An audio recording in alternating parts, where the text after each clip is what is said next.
জুলাই অভ্যুত্থানের বার্তা অনুধাবন করতে পারেনি ভারত, অভিমত বিশ্লেষকদের। দুদেশের সম্পর্ক ভালো না হলে ভুগবে পুরো অঞ্চল।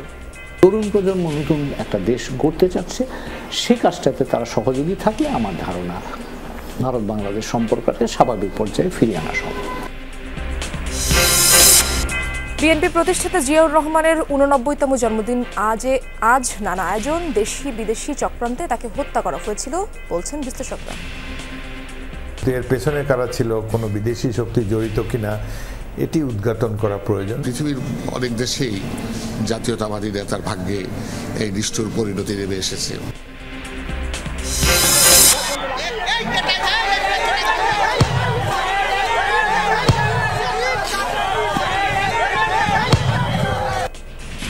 এখনো থমথমে চাঁপাইনবাবগঞ্জের কিরণগঞ্জ সীমান্ত। ভারতীয় আগ্রাসনের প্রতিবাদে ঢাকা বিশ্ববিদ্যালয়ের শিক্ষার্থীদের বিক্ষোভ। হামলার উপযুক্ত জবাব তারা যৌক্তিক ব্যাখ্যা তারা প্রদান করবে। আমাদের সার্বভৌমত্বের উপরে যদি কোনো রাষ্ট্র আঘাত হানে, সকল পেশাজীবী মানুষ সবাই কিন্তু প্রস্তুত থাকবে। আর 2 ঘন্টা পরই গাজা উপত্যকায় কার্যকর হওয়ার কথা বহুল প্রতীক্ষিত যুদ্ধবিরতি চুক্তি। গেল 4 দিনে আরও 123 ফিলিস্তিনির প্রাণহানি।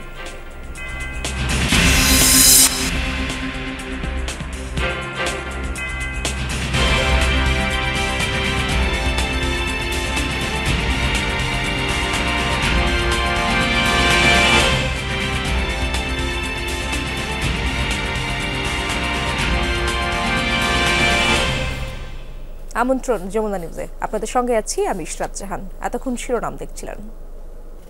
জুলাই অভ্যুত্থানের বার্তা প্রতিবেশী ভারত এখনো পড়তে পারেনি ধারণা আন্তর্জাতিক সম্পর্ক বিশ্লেষকদের। মূলত সে কারণেই ঢাকা দিল্লির সম্পর্কে টানাপোড়েন।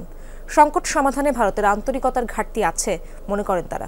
বলেছেন, দ্বিপাক্ষিক সম্পর্ক ভালো না হলে কেবল দুদেশ নয়, ভুগতে হবে পুরো অঞ্চলকে।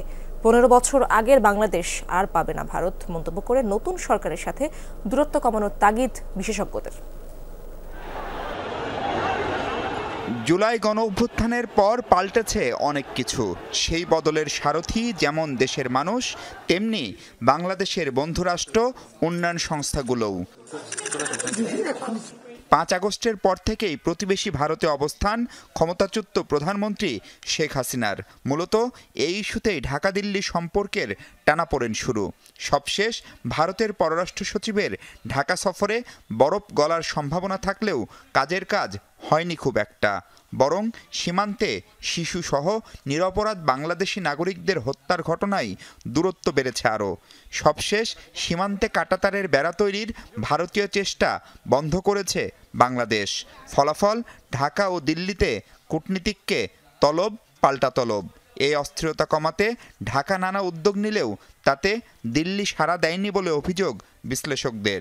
ভারতের দিকে এই গণ অভ্যুত্থানটাকে বুঝতে তাদের অসুবিধার কারণ তারা একটা বিভ্রান্তিতে ভুগছে, এবং সেই বিভ্রান্তির কারণে তারা একটু আড়ষ্টতার মধ্যে পড়েছে। যেমন ধরুন, তারা ভিসা সার্ভিসটাকে বন্ধ করে দিয়েছে, যোগাযোগ বন্ধ করে দিয়েছে, বাইরের পৃথিবীতে অনলাইন ক্যাম্পেইন, ভারতেতে মিথ্যা ক্যাম্পেইন হচ্ছে।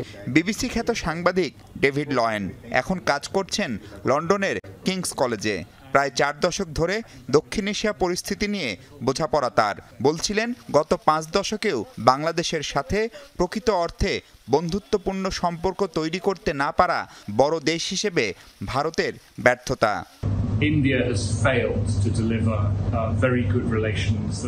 স্বাধীনতার পর থেকে এখন পর্যন্ত বাংলাদেশের সাথে সম্পর্ক ভালো করতে পারেনি ভারত। গেল 15 বছর মূলত শেখ হাসিনার সরকারের সাথে ভালো সম্পর্ক রেখেছিল তারা। এর বাইরে অন্য যে সরকারগুলো এদেশে ছিল তাদের সাথে বোঝাপড়া কতটা ভালো ছিল তা নিয়ে অনেক প্রশ্ন আছে। There were good relations when there was a Sheikh Hasina government, but let's see if there were any other democratically elected government. চলমান এই সংকট সমাধানে দুপক্ষকেই আরও দায়িত্বশীল হওয়ার তাগিদ দেশি বিদেশি বিশেষজ্ঞদের। তবে দিল্লির কোর্টে যে সমাধানের চাবি তা স্মরণ করিয়ে দেন তারা। The government in recent years in Delhi has not done much to improve. আগস্টের পরও অস্থিরতা কাটাতে ভারতের প্রচেষ্টা দেখেনি। আন্তর্জাতিক অঙ্গনে বাংলাদেশের যেসব শুভাকাঙ্ক্ষী আছেন তাদের কাজে লাগিয়ে ভারতের কাছে বাংলাদেশের বার্তা স্পষ্ট করতে হবে। আসলে এটাই বাংলাদেশ ভারত সম্পর্ক ভালো করার সঠিক সময়। Then it has an opportunity now. যে ভারতকে আমার মনে হয় তারা যত বেশি বুঝতে পারবে যে এখানে একটা বাংলাদেশ নতুন একটা আত্মমর্যাদা বোধ তাদের মধ্যে এসছে এবং তরুণ প্রজন্ম নতুন একটা দেশ গড়তে চাচ্ছে, সেই কাজটাতে তারা সহযোগী থাকলে আমার ধারণা ভারত বাংলাদেশ সম্পর্কটাকে স্বাভাবিক পর্যায়ে ফিরিয়ে আনা সম্ভব। প্রতিবেশী বদলের সুযোগ নেই, তাই পারস্পরিক স্বার্থ অক্ষুণ্ণ রেখে বন্ধুত্বপূর্ণ সম্পর্ক রাখতে দুদেশকেই উদ্যোগ নেয়ার আহ্বান জানান তারা। এবং এই ডিফারেন্ট বাংলাদেশটাকে বোঝার জন্য মাহফুজ মিশু, যমুনা নিউজ, ঢাকা। দেশের অগ্রযাত্রা এবং রাজনৈতিক ইতিহাসের অন্যতম চরিত্র জিয়াউর রহমান। দেশের বৃহৎ এবং জনপ্রিয় রাজনৈতিক দল বিএনপি প্রতিষ্ঠা করেছিলেন তিনি। অগ্রগামী দেশকে পিছিয়ে দিতে দেশি বিদেশি চক্রান্তে তাকে হত্যা করা হয়েছিল বলে মনে করেন বিশ্লেষকরা। জিয়াউর রহমানের জন্মদিনে বিএনপির কর্মী সমর্থকদের প্রতি তাদের আহ্বান, দেশপ্রেমিক হতে হবে জিয়ার মতো। সাইফুদ্দিন রবিনের রিপোর্টে বিস্তারিত। প্রিয় দেশবাসী, আসসালামু আলাইকুম। ডাকনাম কমল, যেন নদী বিধৌত বাংলাদেশের বুকে এক জলজ ফুল। জিয়াউর রহমানের জন্ম 1936 সালে বগুড়ার বাগবাড়িতে। সেনাবাহিনীতে যোগ দেন 1955 সালে। সেনা কর্মকর্তা হিসেবে দারুণ দৃঢ়চেতা চৌকস ব্যক্তিটি আলোচনায় আসেন 1971-এ। চট্টগ্রাম কালুরঘাট বেতার কেন্দ্র থেকে ভেসে আসা তার কণ্ঠ সেদিন সাহস জুগিয়েছিল স্বাধীনতাকামী বাঙালিকে। মুক্তিযুদ্ধে সাহসিকতার জন্য বীরুত্তম খেতাব পান জেট ফোর্সের এই সেক্টর কমান্ডার। 1975-এর 7 নভেম্বর সিপাহী জনতার বিপ্লবের মধ্য দিয়ে আবার মঞ্চে আগমন ঘটে জিয়ার। আপনারা নেতৃত্ব দিতে চান, আপনাদেরকে জনগণের মধ্যে যেতে হবে। 77 সালে হন রাষ্ট্রপতি। 1978 সালে বিএনপি প্রতিষ্ঠা করে হয়ে ওঠেন জনমানুষের জিয়া, রাজনীতিক জিয়া। কেমন ছিল তার পথ চলা?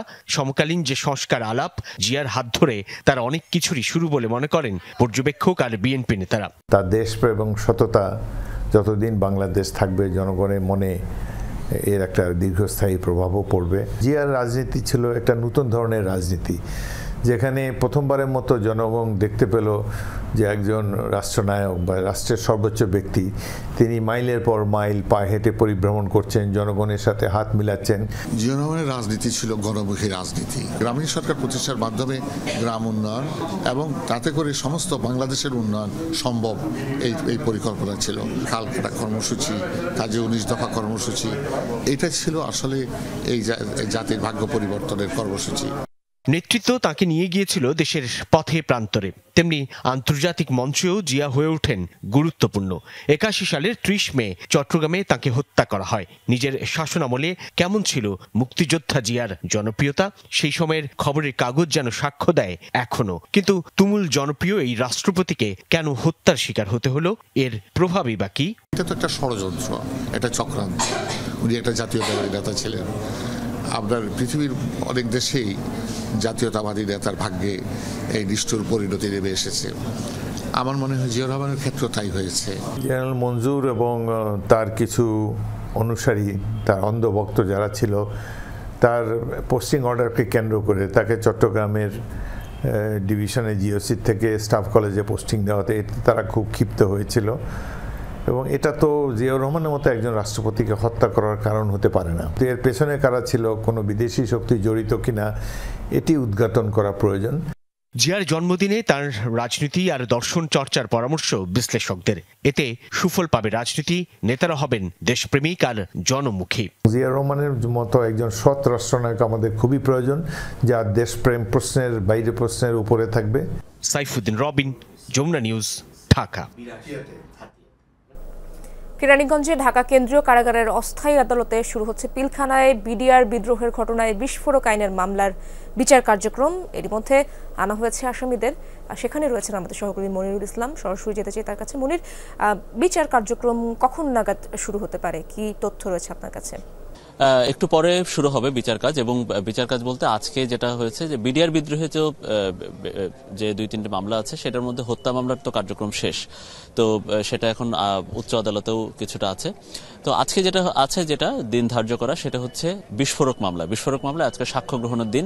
ওই সময়কাল তৎকালীন একজন বিজিবি কর্মকর্তা এবং তৎকালীন সেনা কর্মকর্তা মেজর ইউসুফ, যার নাম, তিনি ওই ঘটনার প্রত্যক্ষদর্শী, তিনি আজকে বিস্ফোরক মামলায় সাক্ষ্য দিবেন, এমনটি দিন ধার্য আছে। আরেকটি বিষয় অনেক জল্পনা কল্পনা বা অনেক আলোচনা এবং মানে দীর্ঘ প্রতীক্ষার পরে অবশেষে বিডিআর বিদ্রোহ মামলার কার্যক্রম শুরু হতে যাচ্ছে। এটা একটা ব্যাপার, কারণ এর আগে বেশ কয়েকবার 5 থেকে 6 বার দিন ধার্য করে এটা বসানো যায়নি, কারণ বকশীবাজারের বকশীবাজার অস্থায়ী আদালত সেটা পুড়ে গেছে।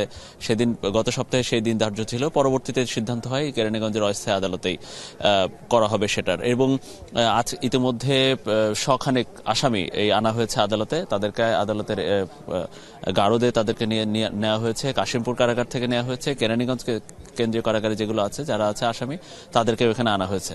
আসামি পক্ষ রাষ্ট্রপক্ষ মিলে আইনজীবীরাও একটা কথা বলছেন, এটা আসলে স্পষ্ট, এটা একটা মানবতার ব্যাপারও।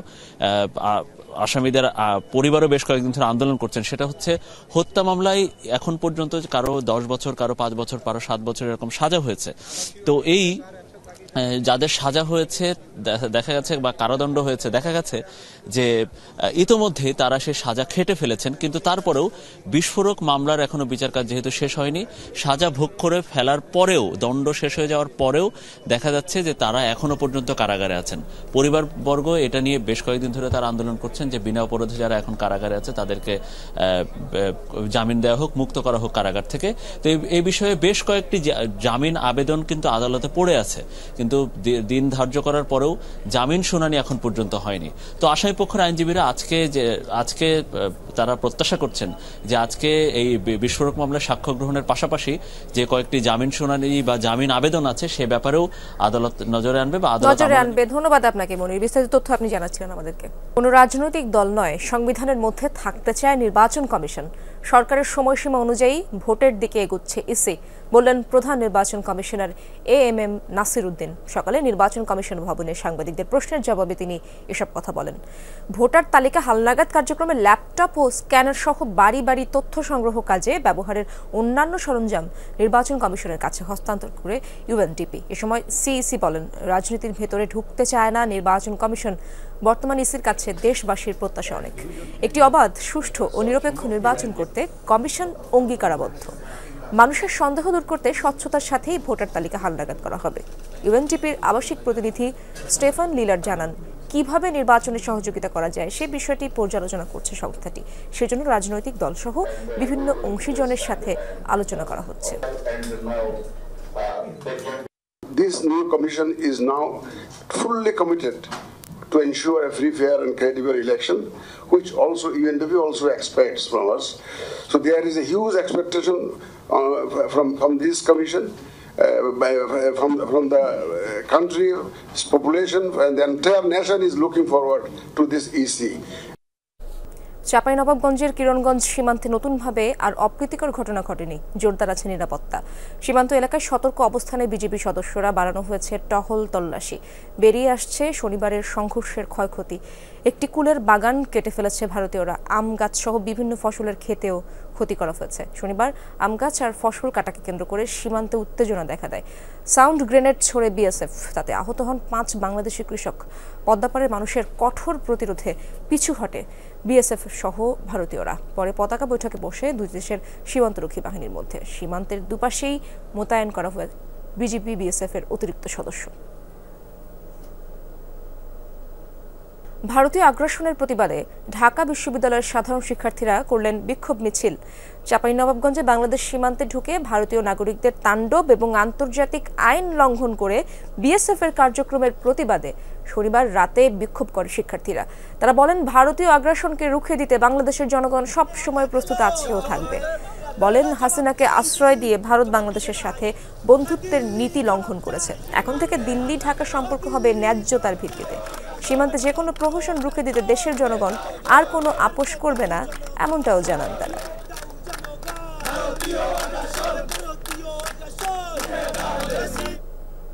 সারা দেশে আবারও বাড়ছে শীতের দাপট। পঞ্চগড়ের সর্বনিম্ন তাপমাত্রা রেকর্ড হয়েছে 7.9 ডিগ্রি সেলসিয়াস। হিমেল হাওয়ার সাথে বেড়েছে কনকনে ঠান্ডা, এতে নেমেছে তাপমাত্রার পারদ। ভোগান্তিতে পড়েছেন নিম্ন আয়ের মানুষরা। সকালে কুয়াশায় ঢাকা ছিল চারপাশ। আবহাওয়া অফিস জানিয়েছে আগামী 3 দিনে তাপমাত্রা আরও কমতে পারে, বাড়তে পারে শীত। আংশিক মেঘলা আকাশ সহ সারা দেশের আবহাওয়া শুষ্ক থাকতে পারে। মাঝারি শৈত্যপ্রবাহের কবলে পড়েছে পঞ্চগড় সহ কয়েক জেলা। জমে উঠছে ঢাকা আন্তর্জাতিক বাণিজ্য মেলা। দিন যতই যাচ্ছে দর্শনার্থীদের চাপ বাড়ছে। বরাবরের মতো এবারও মেলায় এসেছে নানা প্রসাধনী ও অলংকার সামগ্রী। এই স্টলগুলোয় দেখা যাচ্ছে নারীদের উপচে পড়া ভিড়। বাণিজ্য মেলায় নারী দর্শনার্থীদের পছন্দের শীর্ষে রয়েছে নানা রকম প্রসাধনী ও অলংকার সামগ্রী। পছন্দের প্রসাধনী ও বাহারি অলংকারে নিজেকে সাজাতে প্রতিটি স্টলে নারী ও দর্শনার্থীদের জমজমাট উপস্থিতি লক্ষ্য করা যায়। চুড়ি নিছি, মালা নিছি, দুল নিছি, মানে অনেক অনেক অনেক কিছু নিছি। ইয়াররিংগুলো বেশ ভালো লেগেছে, আর লকেট দেখছি, লকেটও একটা নিব। লিপস্টিক নিলাম, তারপরে ব্লাশার নিলাম, হাইলাইটার নিলাম, চুড়ি কিনবো, ব্রেসলেট লিখবো, রিং কিনবো। ক্রেতা আকর্ষণে স্টলগুলো সাজানো হয়েছে বাহারি ডিজাইনের বিভিন্ন অলংকারে। পিছিয়ে নেই প্রসাধনী বিক্রেতারাও। দেশি বিদেশি নানা ধরনের প্রসাধনীর স্টল রয়েছে মেলায়। আমাদের চুড়ির আইটেমগুলো বেশি বিক্রি হচ্ছে, আর যেহেতু ডায়মন্ড কাটের মধ্যে সবার অনেক বেশি আকর্ষণ, এটা খুব বেশি লাস্টিং করে। বুরুজ, তারপরে গলার সেট, হাতের চুড়ি, এগুলো বেশি চলে। 24 ঘন্টা আপনার ওয়াটারপ্রুফ থাকে, ওটা নিচ্ছে। এই যে আমাদের নতুন যে ফাউন্ডেশনটা এঞ্জেল A to Z, এটাও নিচ্ছে ওনারা। সবগুলো কাস্টমার টাচ করছে আর কি। তো ব্রেসলেট, আংটি, ইয়াররিংস সবই যাচ্ছে। ফাউন্ডেশনের উপর 20% ডিসকাউন্ট আছে, লিপস্টিক, কনসিলার, মেকআপ আইটেম সবগুলোর উপরে মোটামুটি ডিসকাউন্ট আছে। মেলায় দেশীয় প্রসাধনী ও অলংকারের পাশাপাশি যুক্তরাষ্ট্র, পাকিস্তান, ইরান, চীন, ভারত, কোরিয়া, থাইল্যান্ডের কসমেটিক্স সামগ্রী পাওয়া যাচ্ছে। Sobhan Chowdhury, Jamuna News, Dhaka. Hamas Israel চুক্তির বাস্তবায়ন হচ্ছে আজ। গাজায় স্থানীয় সময় সকাল 8:30টায় কার্যকর হবে বহুল প্রতীক্ষিত যুদ্ধবিরতি। রুদ্ধশ্বাসে অপেক্ষা করছেন উপত্যকাবাসী। নিজ বাড়িতে ফিরতে উদ্গ্রীব লাখ লাখ বাসিন্দা। যদিও দক্ষিণ থেকে উত্তরে যাওয়ার ক্ষেত্রে নেতজারিম করিডোর ব্যবহার থেকে বিরত থাকার নির্দেশনা দিয়েছে ইসরায়েল। চুক্তি অনুযায়ী রোববার স্থানীয় সময় 4টার পর 3 নারী জিম্মিকে মুক্তি দেবে হামাস। বিনিময়ে ইসরায়েলি কারাগার থেকে ছাড়া পাবে 95 ফিলিস্তিনি বন্দী। এদের বেশিরভাগই নারী ও শিশু। এছাড়া গাজায় প্রবেশের অপেক্ষায় শত শত ত্রাণবাহী ট্রাক। যুদ্ধবিরতির পরও সীমান্তবর্তী এলাকাগুলোয় মোতায়েন থাকবে ইসরায়েলি বাহিনী। উত্তর ও দক্ষিণ গাজাকে বিভক্তকারী সড়কেও থাকবে ইহুদি সেনাদের টহল। যুদ্ধবিরতি কার্যকরের আগ মুহূর্তেও গাজায় বর্বর হামলা চালিয়ে যাচ্ছে ইসরায়েল। হামাস ইসরায়েল চুক্তির পর 4 দিনে প্রাণহানি বেড়ে দাঁড়িয়েছে 123 জনে। শেষ মুহূর্তে গাজার মধ্য ও দক্ষিণাঞ্চলে নির্বিচার বিমান হামলা চালিয়েছে ইসরায়েল সৈন্যরা। সবচেয়ে ভুক্তভোগী খান ইউনিস, রাফা ও গাজা সিটিতে। আল মাওয়াসি আশ্রয়কেন্দ্র বোমাবর্ষণ করেছে সেনারা। নিহত হয়েছে একই পরিবারের 5 জন। গাজায় 15 মাসের ইসরায়েলি আগ্রাসনে মৃত্যু হয়েছে প্রায় 47,000 মানুষের। বাস্তুচ্যুত উপত্যকার 22 লাখ বাসিন্দার প্রায় সবাই। ত্রাণ প্রবেশে বাধা দেওয়ায় দুর্ভিক্ষ দেখা দিয়েছে। হাসপাতালে একের পর এক হামলায় বিপর্যস্ত চিকিৎসা সেবা।